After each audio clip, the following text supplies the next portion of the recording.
Ashre hakore et divre hanevoa hazot ve ashre shomeyaha shomerim kehol hakatuvpo kikarov hayom.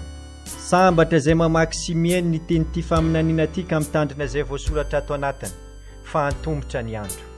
Veata Daniel setom hadevarim vakatom hasefer ad et kets. Ary ianao Daniel dia haorinao ny teny ka asio tomboka seny taratasy mandra-piavy ny andro farany. Hariza Iona na apokalipsy amin'ny fomba fijery judaisme mesirim iarana amin'ny Bera Cohen mal judaisme mesirim. Miarabantsika rehetra indray eto amin'ity fandaharana fanazavana ny bokin'ny Hariza Iona izao. Ny finoana judaisme Madagasikara mesirim sy ny malaza Bera Cohen no miaraka aminao indray amin'ity anio ity. Shalom Alechem. Ity fanazavana ity dia mampiseho ny fomba fijery judaisme mesirim ny bokin'ny apokalipsy na ny bokin'ny Hariza Iona. Mazava loatra fa zava-baovao ho antsika izany. Eto Madagasikara dia ohatran'ny toetra raiky tapisaka ho an'ny olona ny fakana tahaka. Mazava loatra fa tsy maintsy isy akatahaka ity fampianarana ity. Efa misy zany ary efa fantatra fa nanenarany Cohen no efa nalaina tahaka ary indraindray miseho amin'ny anarana hafa le olona fa le fampianarana no mety alainy tahaka. Efa nisy ireo naka apahany be tamin'reto fampianarana reto ary nampiana fanovana kely sy nampiana zavatra izay mety araka ny filany zany. Ny akabo izan'ireny olona ireny dia mety miseho amin'ny anarana hafa, mety hoe Salaha, mety hoe Zaken, mety hoe Bevachera, mety hoe anarana isan-karazany teny hebreo no ampiasainy. Efa nisy ihany koa moa no voalazantsika teo nakatahaka ny narime Cohen fa saingy lasa loha loatra le fakana tahaka anka tsy hitany izao fampianarana izao. Ny fantatsika dia izao, matoa be mpakatahaka ity fampianarana ity dia midika izany fa tsara le fampianarana ary mahaliana. Efa nanomboka tamin'ny taona 2000 no navoaka tsikelikely ity fampianarana ity. Tsy navoakantsika manontolo avy hatrany izy ity satria mety anahirana satria mety tsy ho zakan'ny olona ny fandrenesana izany fampianarana izany. Ary noho izany dia aoko fantatrao fa tena mahaliana tokoa zany ty fampianarana ity ary dia asaina ianao anaraka izany fampianarana zany hatramin'ny farany. Efa eo amin'ny laharana fa 570 tsika amin'ity anio ity. Ary dia ho fanombohantsika ny fandarany nefa dia andeha hiresaka momba ny fahendrena judaisme sika aloha.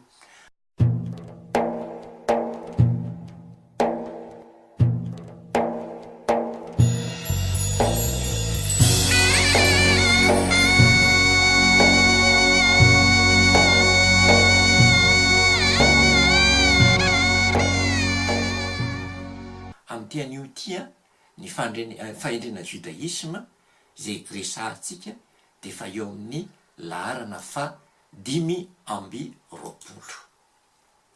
Ny fahendrena judaisme ho resahantsika amin'ity anio ity dia voasoratra ao amin'ny obolana toko fahenina andininy fahenina ka hatramin'ny fahavalo.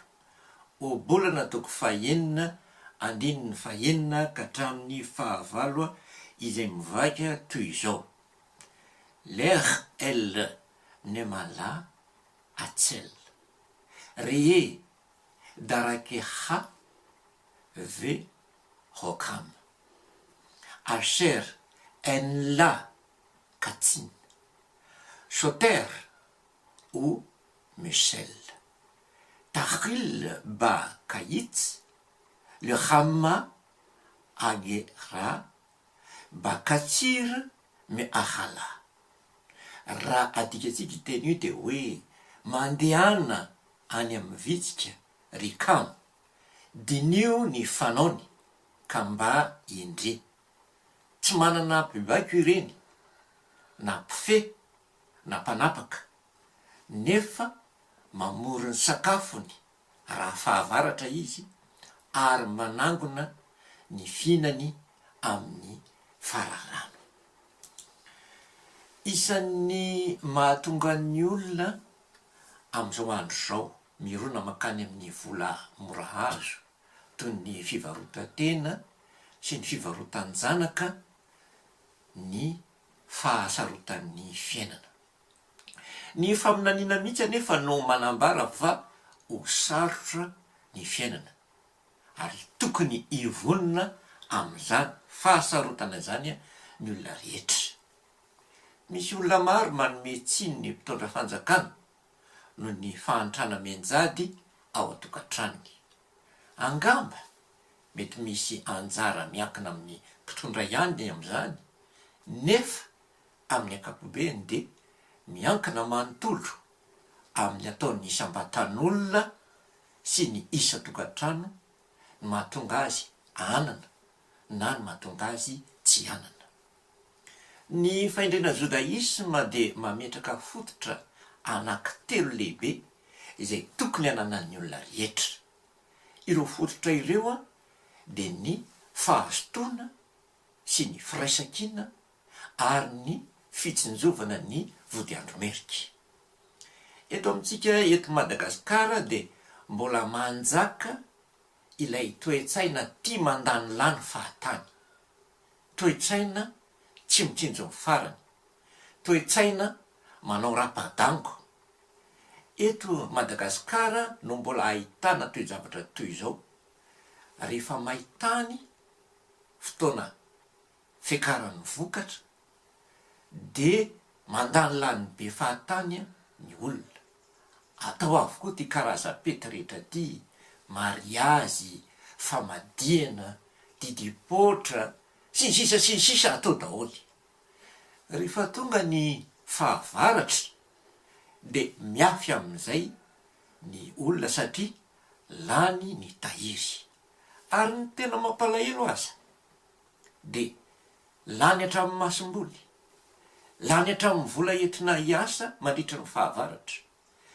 Io toe-javatra io mahatonga ny vary maitso ho manan-danja sy mbola mahazo fahatra eto Madagasikara satria tsy mitsinjo ny any ariana.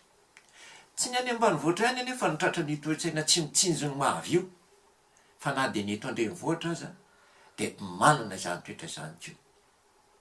Aleo tsy mihinan-kanina, toy izay tsy manao lamaody na manao akanjo ratsy. Noho izany dia tsy mahafehy tanana mihitsy ny tandrenivohitra manoloana ny lamaody mivoaka, tsy mahafehy tanana mihitsy ny tandrenivohitra manoloana ny fisehosoana isan-karazan'ny tranga. Ary ny dokam-barotra raha teo manao ny ataony. Ny zavatra ampianarin'ny fahendrena jodaisma eto dia ny zavatra telo lehibe izay fototry ny fiainana ary nalaina tahaka tamin'ny vitsika ireo fahendrena telo ireo. Matoa ny vitsika manana fahendrena dia fanomezana ho azy avy amin'ny Elohim ireny fahendrena ireny. Tsy manana ato-do mitovy abe amin'ny antsika olombelona ny vitsika. Tsy manana saina maranitra sy fetsy mataka zavatra sy mahavita zavatra maro toy ny antsika olombelona ny vitsika. Ary tsy mahay manangan-javatra tsara toy ny ataon'ny antsika olombelona ny vitsika.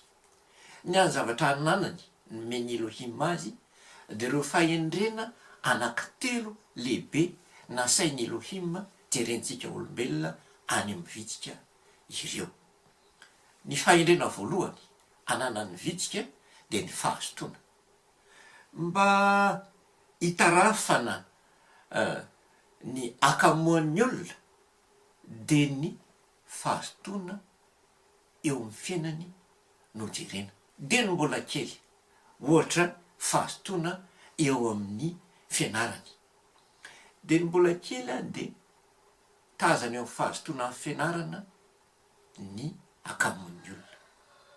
Raha mbola mahazo vahana eo amin'ny mpianatra ny hafaliana fa tsy mianatra dia taratry ny akamoana miafina ao aminy izany. Raha mbola mahazo vahana eo amin'ny mpianatra ny azotoana amin'ny fingitriana dia taratry ny akamonina ao aminy izany. Raha mbola mahazo vahana eo amin'ny mpianatra reny zavatra reny, dia misy akamonina miafina zany ao amin'ny io olona io. Tsy mijanona eo amin'ny fahatanyrana mantsy reny zavatra reny, fa tsy maintsy mitoy any amin'ny fahalehibiazana, ka tsy maintsy hita eo amin'ireo olona reo rehefa lehibe io fahakamona na tonga azy faly rehefa tsy mianatra io fahakamona na tonga azy faly mahatonga azy migiditra fony fahatarony zany. Noho izany dia miteraka toetra ratsy sasatsasany eo amin'ny asany zany. Mampahazo vahana ny kolikoly ihany koa zay zavatra izay, ary mahatonga ny asa ataony ahitana tsy fahamatorana sy tandrevaka sasatsasany. Ny fahendrena jodaisma dia mampianatra antsika fa tokony hialana tanteraka dia ny mbola fahazaza, dia ny mbola kely ireny akamonina isan-karazany ireny. Ny fahendrena jodaisma faharoa sain'ny Elohima jerentsika avy amin'ny vitsika dia ny firaisan-kina. Malaza isika eto Madagasikara amin'ity resaka firaisan-kina ity, ary kolotsaina antsika eto izy ity. Saingy mifanohitra amin'ny kolotsaina io ny toetra ananantsika, izay toetra mifanohitra amin'ny atao hoe firaisan-kina. Ohatra, ny toetra ory hava-manana. Mahavatra mihitsy ny malagasy mamingana ny namany na mamingana ny havany izay misongotra na mihoatra azy na tady hoatra azy. Malahelo malagasy raha ny havany no mahay noho izy, na ny havany no manana noho izy, ary dia miteraka disadisa eo amin'ny fiarahamonina io toe-javatra ireo. Raha mba miditra ny trano ireny havana tafita na manana ireny ny sasany, dia ny amotika, ny animba, ny angalatra ary ny amingana no masaka be dehibe ao an-tsay. Reo havana heverina fahatafita sy mba manana ihany koa dia manana izay toe-tsaina izay. Satriny mioaka amin'ny tany tsy afaka hifaninana aminy, tsy afaka hisongotra aminy ireo namany na ireo havany. Noho izany dia mitady ny hevitra rehetra izy andetehana azy, raha mbola azo ny atao ny mandetika azy ireny. Ary fatany tsara ny zavatra ataon'ireo olona reo rehefa miditra ao aminy, ka dia fadiny mihitsy ny mampiatrano an'ireny olona ireny, ary raha azo ny atao ny mampioaka an'ireny olona ireny, dia ahoaka ny an'ireny olona ireny. Zay le toetra ory hava-manana. Io toetra io dia mifanohitra tanteraka amin'ny firaisan-kina. Tsy misy intsony fifanampiana, tsy misy intsony fiaraha-mientana, tsy misy intsony fiaraha-miasa, fa dia samy maka ho azy ary samy manao izay ampisonitra ny tenany. Etsy andanin'izany dia toetra miharihary eto Madagasikara ny fitiavan-kely. Rehefa mpandraikitra, rehefa mpandraisina andraikitra dia mangalatra kely. Rehefa mpandraisina andraikitra dia mangalatra kely, mandainga kely, misy loky kely. Ile alitra kely fanaon'ny malagasy io nefa dia tsy mitondra makaiza akory, fa mitondra azy fotsiny ho amin'ny fahaverezana mandrakizay. Tsy magaga raha vahiny foana nomena andraikitra lehibe eto Madagasikara, satria ny malagasy mangalatra kely, tsy mahatoky kely. Hainka ny orinasa rehetra tantanan'ny malagasy noho io toetra io dia maty ho azy, tsy mandroso mihitsy, satria ny any an-tranony no mpandrosony voalohany, ny tenany no omeny an'ilay zavatra kely, fa tsy mitsinjo ny tombotsoan'ilay zavatra omena ho tantaniny ny manampaizana malagasy matetika. Ary tsy mahagaga raha tsy mahatoky ny manampaizana malagasy ny olona te hanao zavatra. Mampalahelo fa toe-tsaina efa iraisan'ny olona rehetra eto Madagasikara no hoe ny antony hanaovana politika dia mba ahazona mihinana rehefa tonga amin'ny fitondrana. Noho izany dia andoavam-bola mihitsy ny fidirana eo amin'ny toerana iray, satria fantatra fa rehefa tonga eo amin'ny fahefana dia hihinana mangalatra kely io ary mety mangalatra be mihitsy ary efa fantatra sy ekenina rehetra izany zavatra efa fomba fanao zany na dia tsy hita ao amin'ny lalàna azy zany rehetrarehetra zany mamotika ny firaisan-kina mamotika ny fiaraha-metana mamotika ny fiaraha-miasa tsy hananantsika intsony ilay fahendrena faharoa lazain'ny jodaisma tokony hiverenana izay fahendrena faharoa izay ny fahendrena fahatelo omen'ny judaisma omeny fahendrena judaisma ho antsika amin'ny teny io ty dia ny fitsinjovana ny vondiado merika na ny fitsinjovana ny farany magaga fa betsaka ny olona ny tsy mahay mitahiry mba hitsinjovana ny andro sarotra badiny io hoe nitoetranao na ianao manan-karena io ary mihevitra matsy ny manan-karena fa mahay mitahiry raha nahantra ve ianao dia mba nahay nitahiry ohatra ny ataonao amin'ny ianao manan-karena zao io ianao mahantra io ihany koa na enanao ezaka mba hitahiry ve ianao ny fahendrena judaisma dia mampianatra atsika mba anao tahiry eo amin'ny fiainana manaova tahiry mba hitsinjovana ny andro sarotra manaova tahiry mba hitsinjovana ny zavatra mbola atao any aoriana manaova tahiry raha te hisonitra eo amin'ny fiainana ianao ireo zavatra telo ireo no fahendrena judaisma omena aminao amin'ny tian'io ty mba hanatsaranao ny fiainanao voalohany aloha aoka ianao azoto faharoa ny firaisan-kina no ery avy tan-javatra ary fahatelo maiza ny tahiry hitsinjovana ny hoavy sy hisondrotana eo amin'ny fiainana dia izay indray ny fahendrena judaisma resahantsika amin'ity anio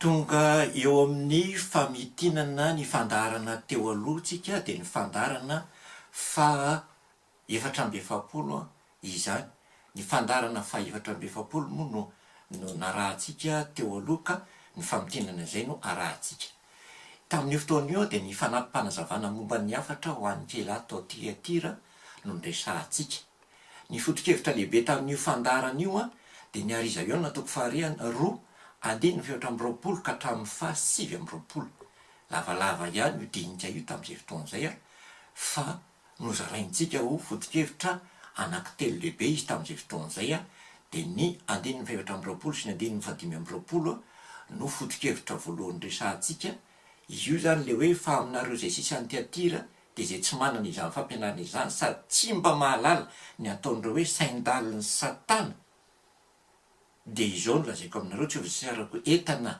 hafa ianareo kanefa izay anananareo dia tany mafy mandra-piavoko ny zavatra nanaitra amin'io afatra io dia le hoe misy fampianarana ara-pivavahana zay mety ho tafiditra eo ny vahoaka ny Elohim ary mety aresy lahatra ny vahoaka ny Elohim ireo fampianarana ireo izay fampianarana sandoka nomeny ny faminaniana anarana hoe sain-daliny satana ny fanakanana ny Tiatira tamin'io fotoana io dia ny fandraisany an'ilay vehivavy atao hoe Jezebela izay nilazan-tena ny mpaminany vavy ary mampinana olona enana terina tamin'ny sampy sy nitondra ny olona ho amin'ny fijangajangana naseho moa fa ilay vehivavy Jezebela mitondra fijangajangana io dia tsy iza fa ilay vehivavy taingina bibidia izay reny ny fijangajangana izay nampisotro ny divain'ny fijangajangana ny mponiny tany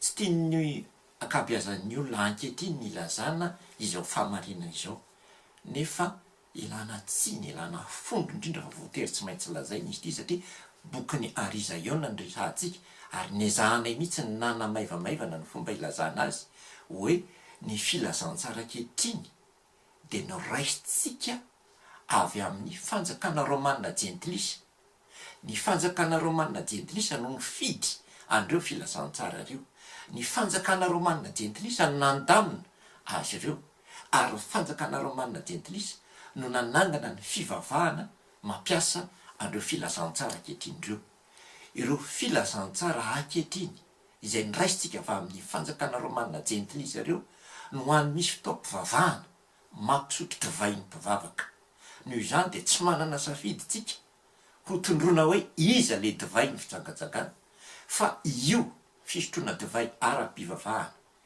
io ihany no fisotroana an'izay zavatra izay noho izany zany ilay fampisotroana divay ny fahatezerana zany de io fampisotroana divay nataon'ny filazantsara zay lovaitsika avy any amin'ny Roma jentilisa io zany no mety ray atao hoe saindalin'ny satana.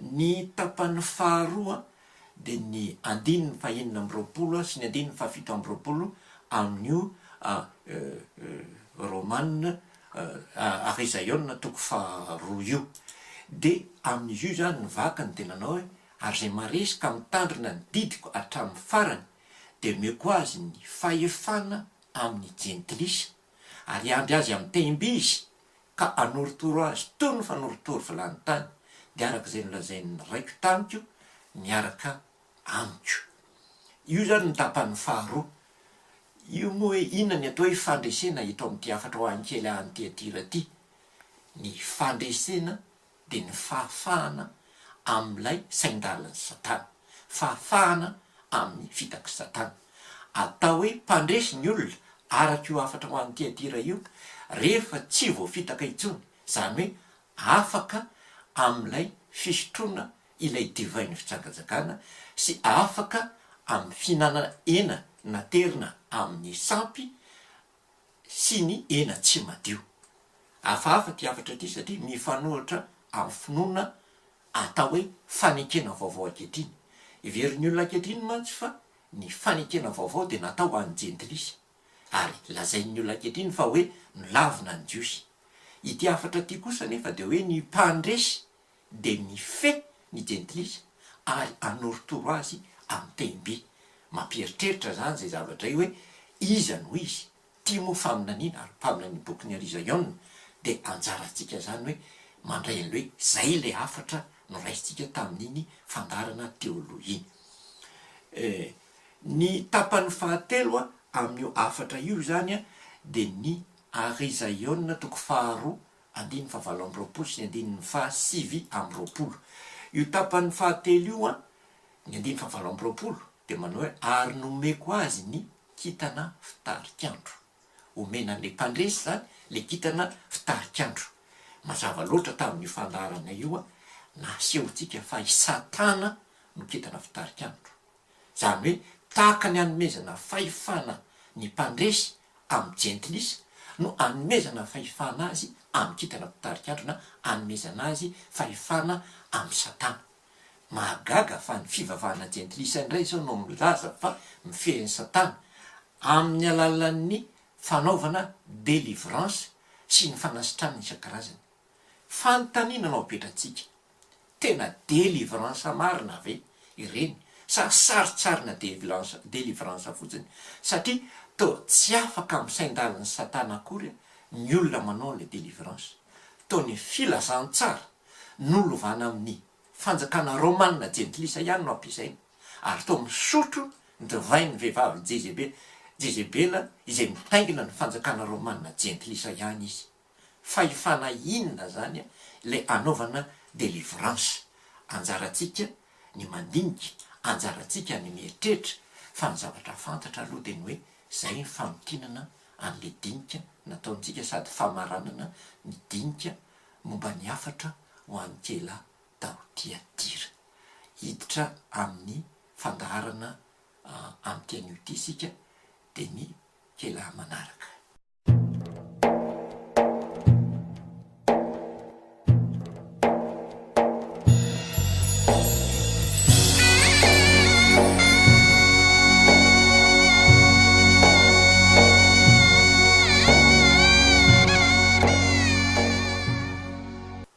ny fandaharana fanazavana ny bokyny Arizaïona am'tian'io tia de ny laharana fa 5 araky ny efa nolazaintsika tery aloha fandaharana izay hidirantsika amin'ny kela manaraka dia ny kela atao sardis na ny kelat fahadimy zany. Efa ilozantsika zany a ny resaka momba ny kela atao tiatira. Toy izao zany ny dokisandininy fototra amin'ity fanazavana ataontsika ity. Ny Arizaïon toko fahatelo andininy voalohany na ny apokalypsy toko fahatelo andininy voalohany a zao ny vaky ny teny. Ve el malach akahal be sardis ketof ko amar hao aser lo shiv ha ruchot ha Elohim ve shiv ha kohavim viada ti et maserha ki le Hashem asher atachai ve ineha met. Raha adikatsika zay teny zay a dia zao mivaky ny teny hoe asorato ho an'ny anjely ao amin'ny kela an sardis. Izao no lazainy ilay manana ny fanahy fito ny Elohim sy ny kitana fito. Fantatro ny asanao fa manana ny anaranao vely ianao, kanjo maty ihany. Ke afatra hafahafa ary misy fanakanana goavana. Kanefa ity fomba fisehoan'ny Esoa eo amin'ny kela atao sardis ity dia midika zavatra goavana be eo amin'ny famonjena. Magaga izy ity satria i sardis izay nahazo fanakanana amin'ny vaivay le hoe saika velona, mananarina saika velona nefa maty ihany. Very ny dikan'izany, saika voavonjy ny dikan'izany, ary mampalahelo zany afatra zany. Ao amin'io fahaverezana no lazaina ho an'ny sardis io no nisehoany Esoa amin'ny endrika mampiandraikitra ambony azy eo amin'ny fanatanterahana ny famonjena. Miseho amin'ny maha-pisorona be na Kohen Gadol mpandimby any Melkizedeka Esoa eo amin'ny endrika isehoany eo amin'ny kela ao sardis io. Satria io endrika io no endrika manana fanahy fitony Elohim io no nanehoan'ny faminaniana azy, nanehoan'ny faminaniana Esoa zany rehefa niditra teo amin'ny seza fiandrianana tany an-danitra izy mba hanao ny asany mpisorona be araka ny fomba ny Arona. Mariako tsara mandimby amin'ny Melkizedeka izy amin'ny mampisorona be azy, fa saingy ny fomba fiasany kosa dia araka ny fomba fiasany Arona. Andena hevijerentsika izy zavatra zay. Arizaïon na apokalypsy toko fahadimy andininy voalohany. Arizaïon na apokalypsy toko fahadimy andininy voalohany. Zao ny vaky ny teny. Ary hitako fa indro nisy boky voasoratra tao anatiny sy teo ivoany. Voapetaka mafy tamin'ny tombo-kase fito teo an-tanan-kavanan'ilay mipetraka teo ambony seza fiandrianana. Ary hitako fa endro nisy anjely mahery ny antso tamin'ny feo mafy hoe iza no mendrika hanokatra ny boky sy hamany tombo-kase.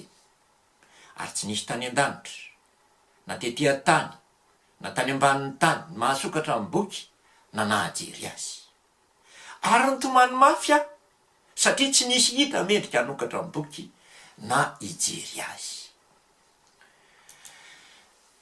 Ary anankiray tamin'ny zakena nanao tamiko hoe aza mitomany indro ny liona avy amin'ny firenen'ny Joda dia solofiny Davida no efa naharesy ka hanokatra ny boky sy hamany tombo-kaseny fito. Ary hitako fa indro teo afovoan'ny seza fiandrianana sy ny zava-manana efatra ary teo afovoan'ny zakenima dia nisy zanak'ondro nitsangana tahaka nefa vaovona na nataloka fito sy maso fito dia ny fanahy fitony Elohim nirahana kany amin'ny tany rehetra. Ary tonga izy ka nandray ny boky teo an-tanan-kavanan'ilay mipetraka teo ambonin'ny seza fiandrianana.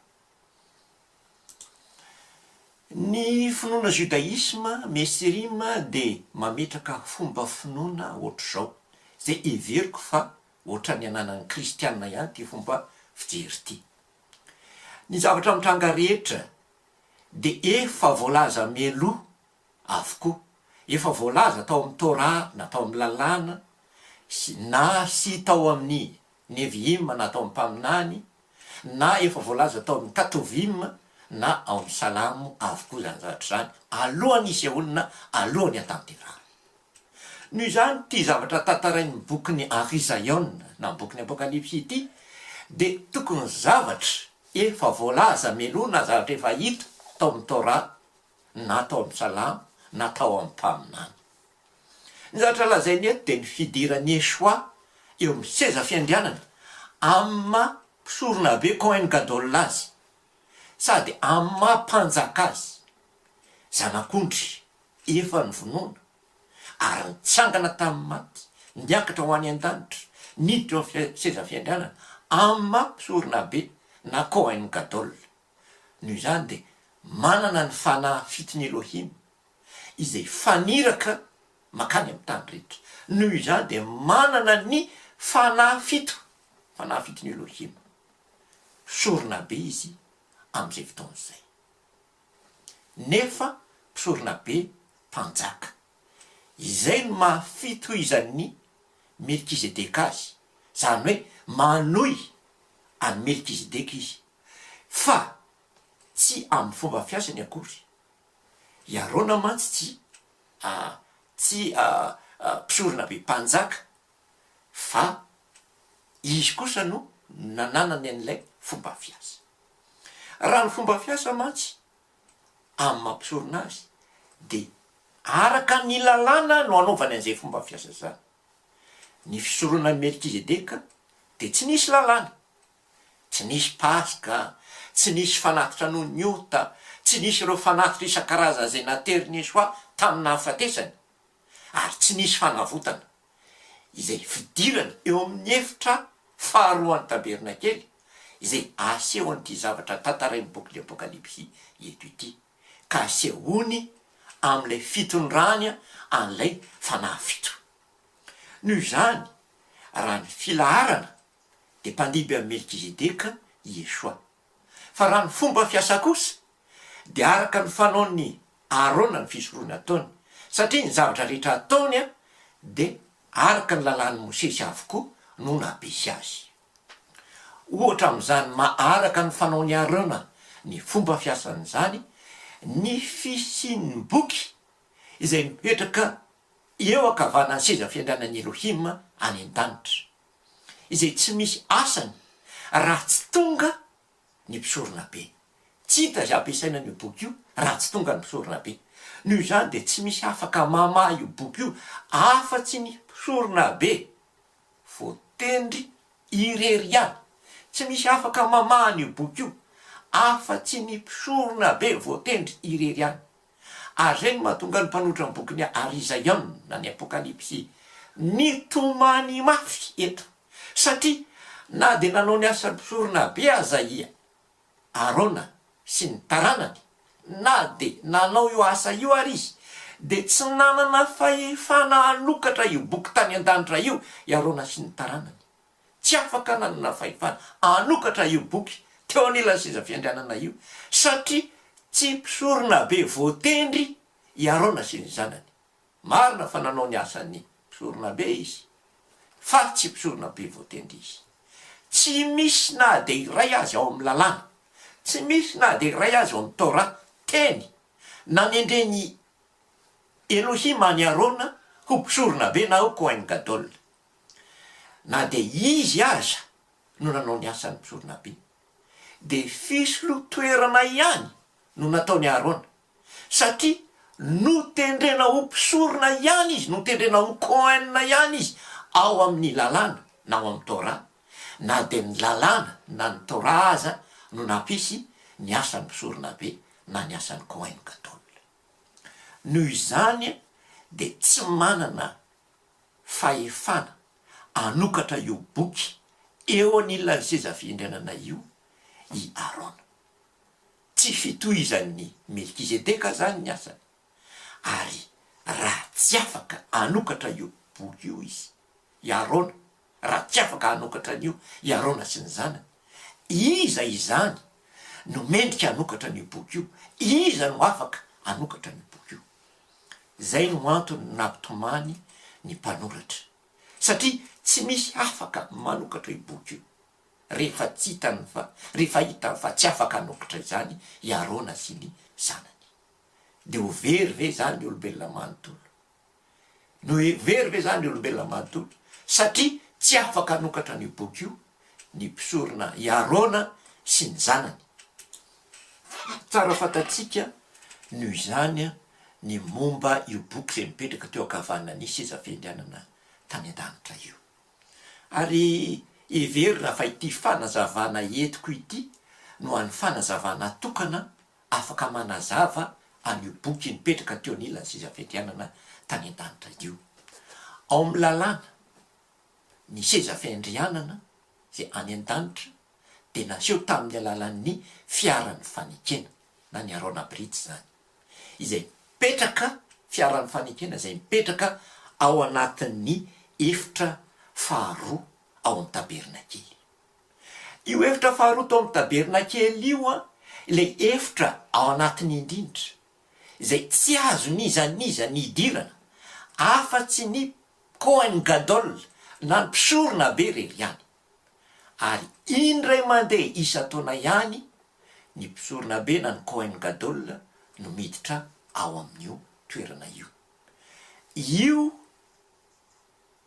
fiaran'ny fanekena ao amin'ny efitra faharoa anatin'ny indrindra izay tsy idirana afa-tsy mpisorona be io ihany. Io fiaran'ny fanekena io mitandindony seza fiandrianana any an-danitra ao amin'ny lalàna. Antoky ny famonjena ny olombelona ny fananany Kohen Gadol na fananana mpisorona be afaka miditra ao, satria ny Kohen Gadol na ny mpisorona be de mpisolo tena ny olombelona amin'ny fitondrana ireo vavaka eo anatin'ny Elohim. Zay no asan'ny Kohen Gadol na asan'ny mpisorona be. Ary manatanteraka ny fomba mpivavahana araka ny Torah na araka ny lalàna amin'ny fanavotana zay ahazon'ny olombelona famelan-keloka tanteraka eo anatrian'ny Elohim. Zay no asan'ny mpisorona be. Ary zay ny ilanan'io boky io no mitahirin'ny lalàna ahazona manao zany zavatra zany. Eo anilan'ny fiaran'ny fanekena tandindona, zany hoe teo amin'ny tabernakely araka ny fisorohan'ny Arona no napetraka ny lalàn'ny Mosesy, araka ny lalàn'ny Mosesy, zay lalàna mife ny fisoronana sy ny fiarahamonina ary ny fomba mampanao teo amin'ny fanjakan'ny Elohim. Teo anilan'ny fiaran'ny fanekena no napetraka ny lalàn'ny Mosesy ao amin'ny lalàna tandindona. Io lalàna napetraka teo anilan'ny fiaran'ny fanekena tao amin'ny efitra faharoa tao amin'ny tabernakely io no any sary araka ny Torah na araka ny lalàna sy araka ny baiboly manontolo mampiseho io boky izay mipetraka teo anilan'ny seza fiandrianan'ny Elohim any an-danitra io. Noho izany na de ny Torah na ny lalàn'ny Mosesy zany, ilay boky mife ny asa mpisorona be izay tsy misy afaka manokatra azy afa-tsy ny mpisorona be voatendry irery ihany ka afaka miditra ao amin'ny seza fiandrianana izay misy io boky io. Ary zay tsy ahafahan'ny Arona niditra tao satria izy tsy voatendry fa nanao ny asa vonjy maika fotsiny ihany izy. Toy izao ny filazan'ny lalàn'ny Mosesy io boky nipetraka teo anilan'ny fiaran'ny fanekena tao amin'ny efitra anatiny indrindra tao amin'ny tabernakely teo amin'ny lalàn'ny Mosesy io. Deutéronomie 2:30, andininy 7:20 ka hatramin'ny 9:20. Deutéronomie 2:30, andininy 7:20 ka hatramin'ny 9:20. Zao vaky ny teny. Ary rehefa voasoratry ny Mosesy teo amin'ny boky avokoa ny tenin'ity lalàna ity, ny tenin'ity Torah ity, de nandidy ny Levita izay mpitondra ny fiaran'ny fanekeny Adonay, izy ka nanao hoe raiso ity bokin'ny lalàna ity, raiso ity bokin'ny Torah ity, ka apetrao eo anilan'ny fiaran'ny fanekeny Adonay Elohim anareo mba ho vavolombelona aminao. Raiso ity bokin'ny lalàna ity na ty bokin'ny Torah ity ka apetrao eo anilan'ny fiaran'ny fanekeny Adonay Elohim anareo mba ho vavolombelona aminareo.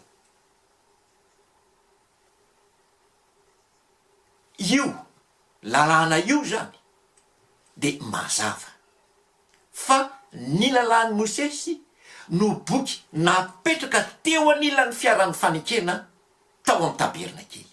noho izany lay boky teo kavana ny seza fiandrianana tany an-danitra no nanome tambindona an'io lalàny Mosesy io, araka lalàny Mosesy zany zavatra rehetrarehetra resantsika izany.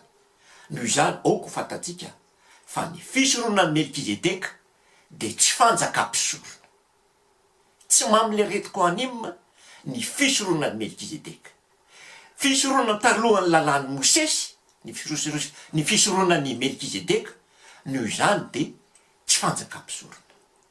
Ny firena fanjakam-pisorona de natsangany Elohim teo tendrombohitra Sinay tamin'ny alalan'ny lalàny Mosesy, araka ny Exodosy 5:15 andininy 5 sy ny andininy 9.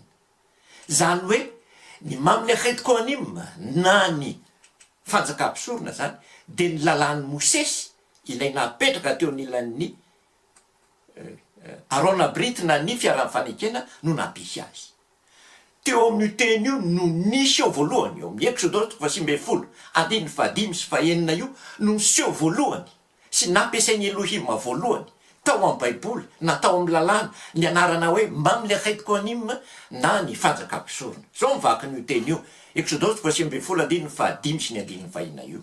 Koa ankehitriny raha eny no feoko tokoa ianareo ka hitandrina ny fanekeko, raha hitandrina ny fanekeko de rakitra soa ho ahy mihoatra noho ny firenena rehetra ianareo, fa ahy ny tany rehetra dia ho fanjakam-pisorona sy ho firena voatokana ho ahy ianareo, dia ho fanjakam-pisorona mamile retiko anima sy ho firena voatokana ho ahy ianareo. Ireo teny ireo no lazainao amin'ny zanak'Israely. Mazava eto ny lalàna fa ny lalàny Mosesy ny boky napetraka teo anilan'ny fiaran'ny fanekena.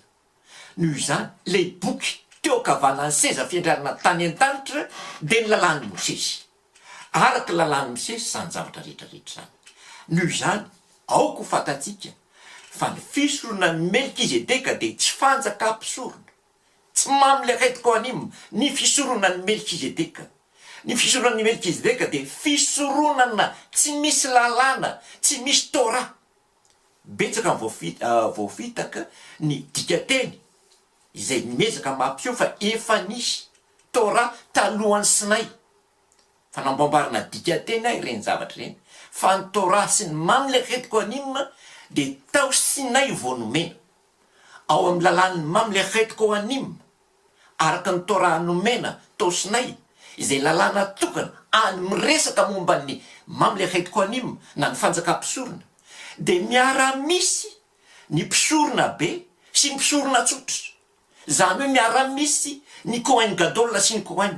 Tsy nisy lalàna hafa nametraka an'izay zavatra izay afa-tsy ny lalàny Mosesy, ary tsy nisy lalàna hafa nanovana an'izay lalàna zay taty aoriana.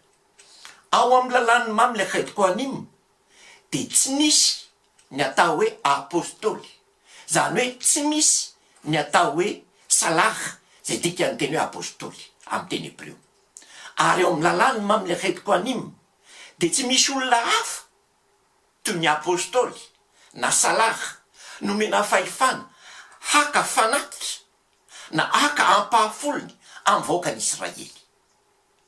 Tsy mbola niova io Torah na io lalàna io, ary mbola mitoetra foana raha mbola ao i Israely, araka ny voasoratra ao amin'ny Nomeritoko 7:10 andininy 7:20. Nomeritoko 7:10 andininy 7:20. Zao mivaky ny teny: ny fanatitra rehetra zay alaina amin'ny zavatra voatokana ateriny ny zanak'Israely ho any Adonay de efa nomeko ho anao, Arona ny teneniny ho anao eo, sy ny zanakao lahy ary ny zanakao vavy ho anjara mandrakizay, anjara mandrakizay. De fanekena mandrakizay asian-tsira eo anatrehany Adonay zany ho aminao sy ny taranakao koa. Mazava zany teny zany. Zao nefa i Paoly ao amin'ny bokin'ny Koritianina voalohany 5 no milaza fa manana anjara akam'ireny zavatra ateriny zanak'Israely eo amin'ny tempoly reny koa hono izy amin'ny maha-apôstôly na amin'ny mahasalaha azy. I Paoly zany no nandrava ilay fanekena mandrakizay nataony Elohim. Raha vakintsika amin'ny Koritiana voalohany toko fahasivy andininy fahatelo amby folo sy ny andininy faefatra amby folo dia zao mivaky ny teny. Koritiana voalohany toko fahasivy andininy fahatelo amby folo sy ny andininy faefatra amby folo. Tsy fantatrareo fa izay manompy eo amin'ny zavatra voatokana dia mihinana ny zavatra ny tempoly. Izay manompy eo amin'ny alitara dia miombona amin'ny alitara. Toy izany koa nandidiny Adona, fa izay mitory filazantsara dia azo fivelomana amin'ny filazantsara. Mariantsika nefa fa eo amin'ny bokin'ny Apokalipsy dia amin'ny afatra ho an'ny Sardis dia nomena ny fanahy fito ny Elohim, ny Kohen Gadol. Nomena ny fanahy fito ny Elohim, ny Kohen Gadol, mba irano ho any amin'ny tany rehetra. Ny hevitry ny teny hoe salah, na ny hevitry ny teny hoe apôstôly mantsy dia hoe iraka. Nefa tsy hita ao amin'ny Torah sy tsy hita ao amin'ny testamenta taloha mihitsy io teny io. Noho izany dia tsy ireo atao hoe apôstôly na salaha mihitsy no iraka misorona be Kohen Gadol ho any amin'ny tany rehetra. Tsy ireo mihitsy no iraka ny Kohen Gadol ho any amin'ny tany rehetra. Zao ny voalaza momba n'io fanahy fito izay nomena ny Kohen Gadol na ny mpisorona be io. Ary Isaiona toko fahadimy andininy fahaenina. Apokalipsy toko fahadimy andininy fahaenina. Zao mivaky ny teny. Ary hitako faindro teo fovoan'ny seza fiandrianana sy ny zava-manana efatra, ary teo eo fovoan'ny zakenim, dia nisy zanak'ondry nitsangana tahaka ny efa vaovony, nanatandroka fito sy maso fito, dia ny fanahy fito ny Elohim nirahana akany amin'ny tany rehetra. Fanahy fito ny Elohim nirahana akany amin'ny tany rehetra. Raha tsy nirahana ao akany amin'ny tany rehetra no nilana ireo apôstôly, fa ny fanahy fito ny Elohim no nirahana akany amin'ny tany rehetra, dia mangalatra fahefana izy ireo raha manao izany asa irahana makany amin'ny tany rehetra. Ary amin'izay fotoana izay dia mipetraka ny fanontaniana. Inona na natao inona zany ireo apôstôly na ireo salaha ireo? Satria ny boky ny Isaiona dia miresaka ny fisian'izy ireo. Ary misy mihitsy ireo olona teo apôstôly na teo salaha no mampiditra ao an-tsain'ny olona hoe rehefa tonga teto tany Yesoa dia apôstôly na salaha no nifidiny fa tsy Kohen. Apetrakintsika ny fanontaniana hoe fananina. Zany hoe tena nisy zany reo salaha ireo. Ary tena nanangalandreo tokoa zany ny Mesia, matoa ny boky ny Isaiona miresaka ny fisian'izy ireo. Fa inona ny tena ilana azy ireo?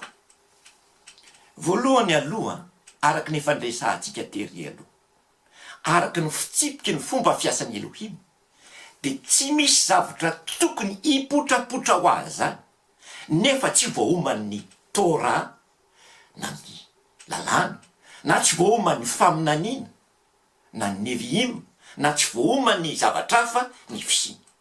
Ary maritsika ihany koa nefa ho fanampin'izay teny zay, fa ny teny hoe apôstôly na ny teny hoe salaha dia tsy hita ao amin'ny Torah na ny lalàna, ary tsy hita ao amin'ny faminaniana, ary tsy hita ao amin'ny salamo mihitsy. Nisy anefa reo olona reo, satria hitatsika eo amin'ny boky ny Isaiona ny fisiny. Ny fanontany mipetraka zany zao dia ny hoe inona araka ny Torah na inona araka ny lalàna ireo olona ireo, sy ny hoe maninona no ireo no nampiasain'ny Elohim, nampiasain'ny Yesoa aloha raha vao nanomboka ny asany izy, fa tsy ny Kohen, sy ny hoe ilaina ve ny fitohizan'ny fisin'ireo olona atao hoe apôstôly na atao hoe salaha ireo. Ny fandiniana ny momba azy ireo ngamba nazontsika mamaly an'izay fanontaniana izay, ny Isaiona toko faha 1:20 na ny Apokalipsy toko faha 1:20 nandeha akantsika an'izay zavatra izay. Zao mivaky ny teny. Ary ny mandany tanàna dia nisy fanorenana 12. ary misy anarana 12 koa eo dia ny apôstôly 12 ny zanak'ondry na hoe dia ny an'ny salaha 12 ny zanak'ondry. Zay ny voalaza amin'ny boky ny Arizaïona. Araka ny fanambaran'ny boky ny Apokalipsy eo zany dia mifamatotra amin'ny manda ny tanàna ny Jerosalema vaovao ny apôstôly 12 na ny salaha 12 zay nofiteny Yesoa. Midika zay zavatra zay fa mifamatotra amin'ny fananganana io tanàna io reo apôstôly na reo salaha ireo. Tsy solon-koaina reo, tsy iraka mandehandeha hitoriteny ireo. Ny andraikitra araka ny torana nataon'ireo olona reo zany raha izay filaza ny Arizaïona zay ny raisiny dia ny fananganana trano dia mijanona io ihany. Rehefa mitsangana ny trano dia mijanona io ny asan'ireo olona ireo. Ohatra teo amin'ny fananganana ny trano ny Elohima voalohany tany anefitra le trano lampo dia ny aloha ny asan'ny Kohaina ny asan'ireo olona mpanao trano. Ny aloha ny asan'ny Kohaina ny asan'ireo olona mpanao trano. Voalaza mazava tao amin'ny Torah ny fisindreo olona reo. Rehefa tafatsangana ny trano dia nijanona ny asan'ireo olona ireo tao mivoaka ny Elohim. Zao nefa tsy salaha na tsy apôstôly no anarana nomenandreo mpanangana trano reo ao amin'ny Torah. Toy zany ihany koa teo amin'ny fananganana ny tranony Elohim faharoa dia ny trano vato zay natsangana tao Jerosalema zany. Nisy ireo olona mahay zavatra nampiasaina nanangana ny trano ireo. Reo zany le fanorenana na mpijoro na mpanangana ny trano vato. Saingy rehefa tafatsangana ny trano dia nijanona ny asan'ireo olona reo. Tsy hoe akory hoe lasa mpisolo tenany Kohaina nanao asa fisoroana reo olona nanangana ny trano na reo olona mpanorona ny trano reo. Tsy zay le izy fa rehefa tafatsangana ny trano dia janona ihany koa ny asan'izy ireo. Ary mbola toy izany ihany koa eo amin'ny trano fahatelo. Voalaza ny faminaniana momba ny fanekena vaovao mantsy ao amin'ny Jeremia 9:30 fa ny bety Israela na ny trano Israely sy ny bety Yehoda na ny trano Joda no fanekena vaovao. Araka le teny hoe iny ia mimbahimina eo mandona avy karatiyat bety Israel ve bety Yehoda Brit Hadasha. Tamin'ny nananganan'ny Mesia anio dia tsy ny Kohaina avy hatrany akory no natsoina fa ireo mpanangan-trano ireo aloha no natsoina. Ary ireo mpanangan-trano ireo no soratana eo amin'ilay fanorenana ny Jerosalema ny anarany. Ireo mpanangan-trano ireo no natsoina amin'ny anarana eo apôstôly na salaha. Ary zay no mahavoafetra 12 nisan'izy ireo. Ary zay no antony nanoratana ny anaran'ireo salahima reo amin'ny fanorenany mandan'ny Jerosalema satria izy mpanangana trano ary mijanona eo ny andraikiny. Rehefa tafatsangana ny trano vahoaka ny fanekena vaovao, rehefa tafatsangana io trano io Jerosalema vaovao dia mijanona ny asan'izy ireo fa tsy mitomany ho solon'ny Kohaina na ho lasa mitondra fivavahana akory ireny mpanangana na mpanao trano ireny. Raha tsy vita ny trano iasan'ny Kohaina dia tsy nilaina ny Kohaina. Natomboka aloha zany ny asan'ny apôstôly na ny salaha vao nravada ny trano vato to Jerosalema. Rehefa rava ny trano vato zay vao nafindra miasa amin'ilay trano vaovao na trano vahoaka zay natsangan'ny apôstôly na ny salahima ny Kohanim. Zay no mahatonga an'le hoe voafetra ho 12 ihany ny isan'ireo salaha na ny isan'ireo apôstôly ireo. Ary ny Kohaina kosa no nasaina maneho ny asany na miasa ao anatin'ilay trano natsangany rehefa vita izay fananganana izay. Akoatra n'io fanazavana nataontsika io dia tsy misy mihitsy antom-pisin'ny apôstôly na ny salaha ao amin'ny Torah na ao amin'ny lalàna na ao amin'ny Neviim na ao amin'ny mpaminany na ao amin'ny Katovim na ao amin'ireo soratra na ny salama.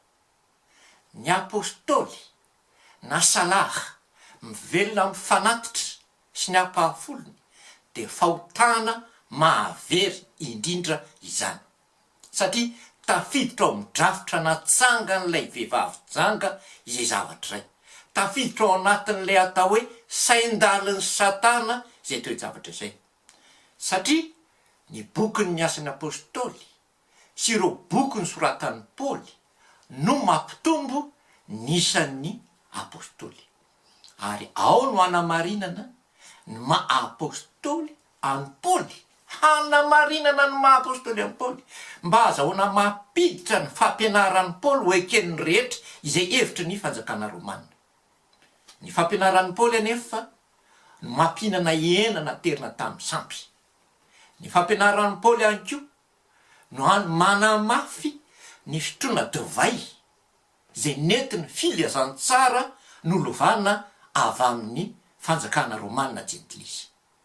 Ary ny fivavahana na joro ny fanjakana Romanina Jentilisa no fivavahana voalohany eto ambonin'ny tany mitondra ny anarana hoe apôstôlika na ara-tenenina amin'ny teny hebreo dia hoe salarita na fivavahana entindreo salaha.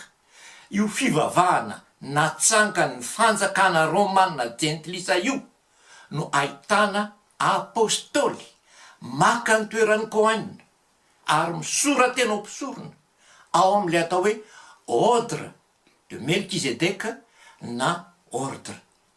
Ny rafitra apôstôlika na salarita izany no rafitra fanoerana ny fanahy fitony Elohim izay nomeny Elohim ny Kohen Gadol na nomeny Elohim ny mpisorona be mba irahany makany amin'ny tany rehetra, manjary lasa ny apôstôly na ny salahany rey no iraka makany amin'ny tany rehetra satria rehefa tafatsangana ny tranony fanekena vaovao dia tsy ilaina intsony ireo mpanangana trano ireo, tsy ilaina intsony ireo olona soratana eo amin'ny rindriny tambohany Jerosalema ireo satria efa vita ny trano janona ho 12 ireo, tsy tohizana intsony ny asany ary tsy mitombo intsony ny isany famonjanana hatreo izy. Zay no mahatonga antsika mampiseho an'ity fanazavany hoe fahotana ilaina atao amin'ny fampitomboana isan'ny apôstôly na ny fampitomboana isan'ny salaha satria hangalatra na haka ny asa ampendreketana an'ireo fanahy fitony Elohim zay irahana ao amin'ny tany rehetra ireo salaha na ireo apôstôly io. Ary tsisy faminanina manomana ny isin'izany, tsisy faminanina manomana ny isin'izany atao hoe mitombo isa ny apôstôly fa ny zava-misy eo amin'ny faminanina sy ny Torah dia hoe nisy nanangana ny trano, rehefa vita ny trano dia janona treo rehetra.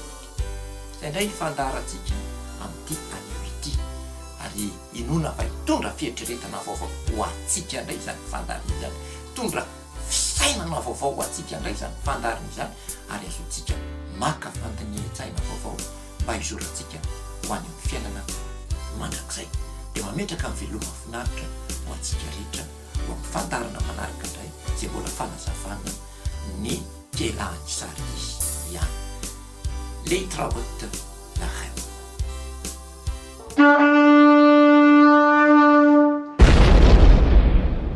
Ashre hakore et divre hanevoa hazot ve ashre shomeyaha shomerim kehol hakatufo kikarov hayom. Sambatra izay mamaky sy miaino ny tenyity faminaniana ty ka mitandrina izay voasoratra ato anatiny fa antombotra ny andro. Ve ata Daniel setom hadevarim varatom hasefer ad et kets. Ary ianao Daniel dia haorinao ny teny ka asio tomboka seny taratasy mandra-piavy ny andro farany. Hariza iona na apokalipsy amin'ny fomba fijery judaisma mesirim iarana amin'ny Bera Kohen mal judaisma mesirim.